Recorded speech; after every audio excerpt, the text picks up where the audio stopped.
Polly, do you want to introduce yourself and explain who you are, how you came to contact me, and then we can get on to the meat of the three issues that you've got at the moment? Yeah, well, my name's Polly. I'm a fleet manager for a brewery company. Contacted yourself as I've now had six vans go with wet belts, all under the previous recommended mileage. Oh, wow. And Ford are not doing anything, really. They're dismissing everything we've put forward to them. Oh, okay. So I thought it was 3 vans, but we're now up to 6 vans. How many vans in total are on your fleet? What kind of usage do they do? When did you buy them? How do you service them? Talk us through it. I've got approximately Transit Custom 50 of those. Long wheel bases, we've got about 6 or 7 of those. We've got a Luton. We've purchased, on average, between 6 and 9 a year, £270,000 a year on vans over the last 40 years. Serviced, if it's an 18,000, I set a reminder for 17 and a half, so it gives me 500 miles to play with. I get the van in, it's serviced. Our guys do it from down here in Essex all the way up to our depot in Almfirth in Yorkshire. Since November, had 4 go, which are now just parked up. Since November, they're not doing anything, they're not earning us money. We just don't feel supported by Fords at all anymore, especially we're not a big player like some companies, but we're a small family company, and spending nearly £250,000 a year over the last 40 years is a lot of money and not one little bit of help. So what's your relationship been like with Ford in the past? Have you always bought Fords? And I also want to, if you've been running this fleet for a little while, I want to know what other issues is this normal? The engines just die. Does that happen to fleet vans? Has it happened before? What issues do you sort of deal with? And how do you react as fleet manager when one of the staff phones you and says, "Oh yeah, the van's died"? Are you like, "Oh yeah, it happens all the time. Don't worry about it"? How does that conversation go down? What happens next? We do have breakdowns. I'm not going to say we don't, because some of our guys can do anything upwards from 100 miles a week up to 1,000 miles a week, plus more, going from one side of the country to the other. Example, had a guy break down yesterday, 2:30, straight onto the RAC. His car's van is in the garage now being done. It's a 66 plate, so it's not a warranty thing, but generally they break down, they're repaired within 24, 48 hours if they're repairable. Previous issues we've had with Ford, if there's a recall, they're quite good at that. If there's a recall, they get you in quite quickly. But when it comes to the problem that we've got now, we just feel a bit left out, to be honest. We thought there was a bit more stability from them because we've been loyal to them, and at the moment there doesn't seem to be any loyalty coming back. And I assume you've got a relationship with the dealer where when you phone them, they know who you are. You're buying 4, 5, 6 vans a year and have done for some time. So what happened then? The first van broke. We took it on that because we thought it's over 3 years old, it's over warranty, we'll take the hit. We didn't think of checking for the belt warranty. Then we had 1 go. 2 days later, I had another 1 go. A week later, another 1 went. Were they all similar mileage at that point, if they're all going within... 17 and 19 plates. I've got a 17 plate which had 131,000. A 19 plate with 121,000. Another 19 plate with 72,000. And the 19 plate with 71,000 go. So quite a mix then, and it's not like you can say that they're high mileage. And as you said, they've been well serviced. So what were the symptoms when it went? Are we just talking engine off, van? Engine just went. It's not something I don't think you can know that it's going to go, because it's a belt. It just snaps, engine stops, can't move.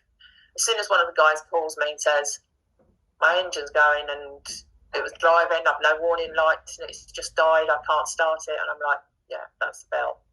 We have now, I've got a list here, I had 1, 2, 3, 4, 5, 6, 7, 8, 9, because there was 2 that were chain. Out of the 12, I've now had 10 done at our cost, because they were coming up to 100,000 miles, which is now what they've lowered it to. No notification to us. It was only because our garage that we use says, you do know Ford have just dropped the wet belt mileage down to 100,000. So I emailed the dealer and they were like, yeah, we wouldn't have known. Who would know? They haven't made it public. No, so these belts, these wet belt systems, basically, as I understand it, it's where the cam belt runs effectively through the sump. So it's a wet belt system. And then what happens is that belt is getting degraded because it's in oil. And then as it breaks down, the stuff that is breaking down and coming off the belt as it breaks down goes into the oil. Am I right? Yes. And that's what happens. The belt basically degenerate and just come apart, and basically the engine just stops. So you've now got 6 vans. It's a new engine job, basically. You need to put a new engine in it. Yeah. And what's the cost of that? About £8,000. That's from Ford. Right. So these vans that, I mean, you're telling me a 2019 van needs a new engine. That's not even a very old van, is it? It's 5 years old and needing a new engine. No. 72,000 miles. These vans, they always advertise them as being your workforce vans. Well, at the moment, they're not, because they're sat in my yard. One's currently been at Ford's for the last month and a half, even though we've supplied them with the full service history, because it just says oil and doesn't say 0330 or whatever. They've said they've declined any assistance because it doesn't show what grade oil was done on the last service before this one. Even though you've got this relationship with the garage and have been buying these vehicles for... So where does this leave you then? I mean, you've got 5 vehicles that each need an engine at £8,000 each, or 6 vehicles that need an engine. So you've obviously got to find the money for that. Ford are doing nothing, it seems, despite the fact that none of these vans are very old and none of them are particularly high mileage. I mean, which one's the one that's done 130,000 miles? The 2017? 7 years old. And that's not high usage at 130,000 miles, being 7 years old. Police vehicle would hit 200,000 miles in 3 years. So that it's not even like you can claim that, oh, you've used it excessively or anything like that. So they're just what do you think's going on then with Ford and with the dealer? With Ford, I think it is just, if they accept that from us that there was an issue and they do it under warranty, could that open floodgates for everybody to then go, right, mine's gone, you done that one, I want mine done. And that's what I think, that's why they've lowered it from suddenly the 150 to 100,000. You drop your belt usage by 50,000 miles, half of its lifespan almost. So that to me is like, it's madness. And I had to rush to get all these done. And they're not cheap to do the wet belt replacement. You're talking about just over £1,000 each. Really? The ones I've had done, we've had to pay out on that. And luckily, I've got 2 66 plates. They're chain ones, and they changed them at the 66 plates to this wet belt system. So would you be more inclined to try and buy a 66 plate van with a chain? Well, I mean, what are you going to do for next time you need to buy a van then? Possibly wouldn't be Ford's. Yeah, so Ford's going to lose a decent sized customer over... Yeah. It sounds to me, because you're not the only person that's having this problem, they know that they've built a substandard product and they're doing their very best to avoid massively losing financially on paying out for everyone. But, family business like yourself is massively impacted. You've now got 5 vans that sat there doing nothing. Yeah. And it's 5 people that we potentially can't take on if we need someone new, because we don't have the vehicles to do it. And it means that we've got to buy out, and the cost of the vans, transits have just gone up with the facelift model. Is the facelift model still wet belt? You don't get the spare tyre now. You don't get a spare tyre. You have to pay for it. You don't get the load liner in the back of the van. That is now an extra. So those two things are two things that we've had as standard for the last so many years. A spare tyre is now £250, around that figure. And a load liner is about the same. So the black plastic that goes in the back of the Transit, so you're not on bare metal, you have to pay for that as well now. Wow, that's... So the price has crept up and up and up over the last, I'd say, 2 to 3 years. I've noticed a big change in it. I'd love to stay with Fords because the rapport we've got with the salespeople is really good, but the customer service is letting them down. We buy the Transit from them, the long wheelbases, the Lutons, Rangers, cars as well. It's not only impacting that, it's impacting how we go forward with other vehicles. Well, you've got to do what's right for the business, haven't you, at the end of the day? I mean, if the vans you're buying from Ford are overpriced and they're going to break anyway, then obviously you're going to look elsewhere. It seems that we're not getting anywhere. Our voice is we're just not being heard. Over the last 40 years, with the amount of vans we've brought, we've averaged between 6 and 9 vans a year. All from Ford? Always Ford? Always Ford. How does that make you feel then, looking at the position that you're in now, having spent 40 years buying vans from Ford, to have them turn around and say, oh, those 5 that you've got parked in the yard, not our problem? Oh, we're just another number. They're happy to take our orders, take our money, but when we say, look, guys, can you help us? No, that's where it hits. It's just literally an email back. Unfortunately, we can't help you at this time.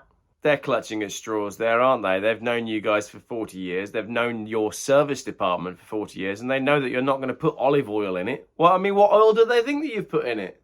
Or you're going to have to spend £50,000 to get new engines in all of the vans, which is a huge outlay.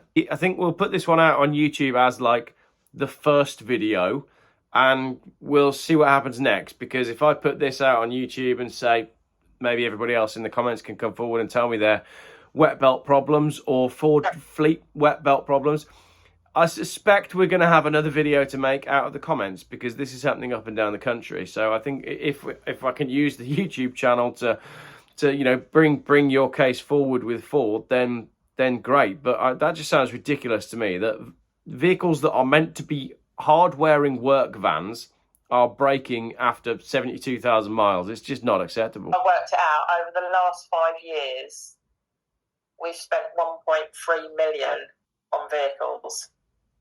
To be treated that way. I mean, even if you take 1.5 million you've spent on vehicles, the £50,000 that it's going to cost to get engines, you'd think that there's some leeway. They'd want to look after you. They'd want to do something. But to turn around and say you've put the wrong oil in it, or you've not noted down the oil that you've put in it, and we can't replace the engine, seems to be pretty ridiculous. So I guess we're going to have to see. We'll put this video out and see who else is having these problems, and see if we can maybe get some pressure on Ford to do something for the many other customers who are in your position. Yeah, exactly. Like you said, I'm sure when you put this out, there'll be people that will come back and say, yeah, I've had that problem, or this, whether it's being a commercial or a car, you know, a Ford car, you know.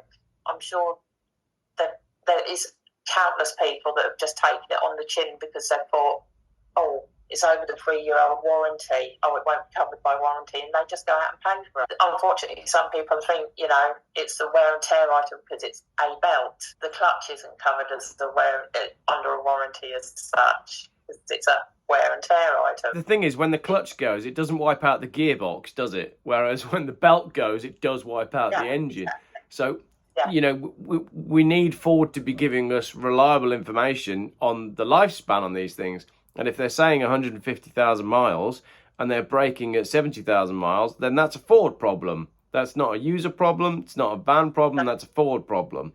So we need honest advice from them. All right, well, we'll put this video out there, and I'll check back in with you in a few weeks and see how we go from there. But what do you think you're going to do? You got these vans parked on the yard. I mean, are you just delaying the inevitable when you're going to have to spend the money and put engines in them? We're going to have to do something. We can't have them sat around for much longer. It's not like we can move them around because they don't start. Yeah, so there's a cost associated just by having them sat there, isn't there? Heavily push a transit custom around a yard. Yeah, I'd imagine it is. Brilliant. Right. Thank you very much for getting in touch, and hopefully we can get something done. And what's your business? You're in brewery supplies, beery sort of stuff. That's good for. We install pubs, clubs, bar, restaurants. We do mobile bars. We do events, as you can see from all the beer signage behind me. So we do festivals. We've done download. We do things like that. We go out and do events and general upkeep of pubs and clubs. Go in if their beer's not working, we go in and sort it. So hence why we need reliable vehicles, because we cover the whole of the UK down from one end of the country right up to the top. Yeah, there we go, Ford. We need to keep the beer flowing, so you need to sort Polly's fleet out with some engines. Right, thank you very much, everybody, for watching, and Polly, I shall catch up with you again.